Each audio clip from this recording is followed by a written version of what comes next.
Bonjour Monsieur Descamps, pouvez-vous nous dire d'où vient cette exposition Rwanda 94? Voilà, donc je suis Michel Descamps, je suis le coordinateur de Hainaut Mémoire. Donc c'est la cellule mémoire de la province de Hainaut.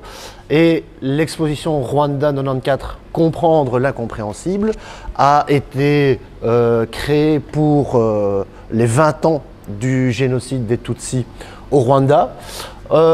C'est une exposition, en effet, mais on préfère dire outil pédagogique, parce que ce sont en fait 16 panneaux autoportants qui sont très faciles à installer, qui peuvent être installés n'importe où. Et c'est un outil pédagogique qui a été créé par la province de Hainaut, avec la collaboration des territoires de la mémoire, du War Heritage Institute et avec l'aide financière de la Fédération Wallonie-Bruxelles. Quand on parle du Rwanda, on pense tout de suite au génocide, mais est-ce le seul sujet que vous allez aborder?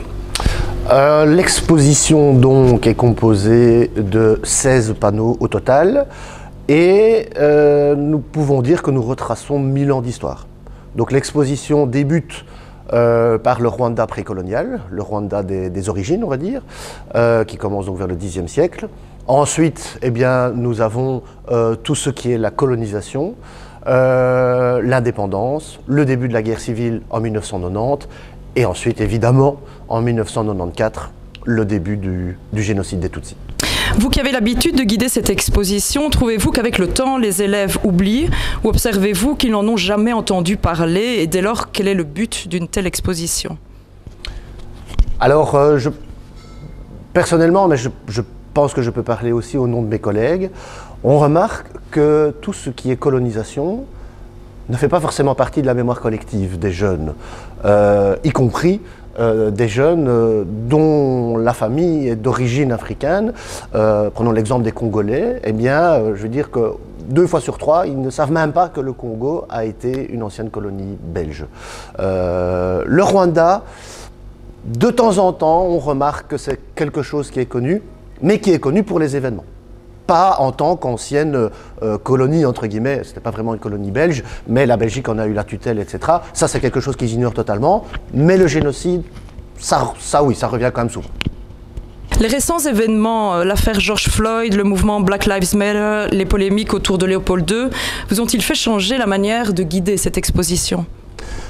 Je ne pense pas que nous changeons notre manière de guider.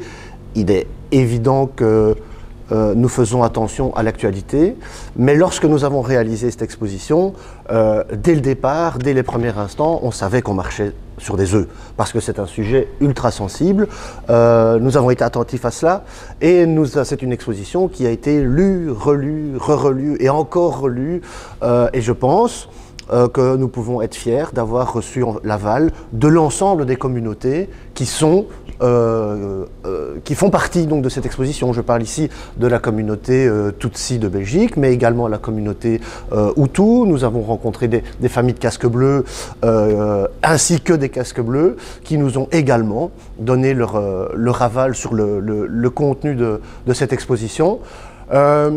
Si on veut parler de l'actualité, je pense qu'effectivement, ce qui se passe avec Léopold II, mais de manière plus générale, avec la colonisation, oui, ça c'est quelque chose qui va nous aider, et en tout cas vis-à-vis desquels on doit faire attention maintenant lorsqu'on aborde le sujet, parce qu'encore une fois, on remarque que c'est un sujet qui est totalement méconnu en fait de la jeunesse. Je vous remercie. Et bien voilà, le coup d'envoi est donné. Vous allez recevoir à peu près 200 élèves ici. Vous êtes prêts? Oui, et c'est un véritable plaisir de pouvoir enfin reprendre en présentiel certaines activités.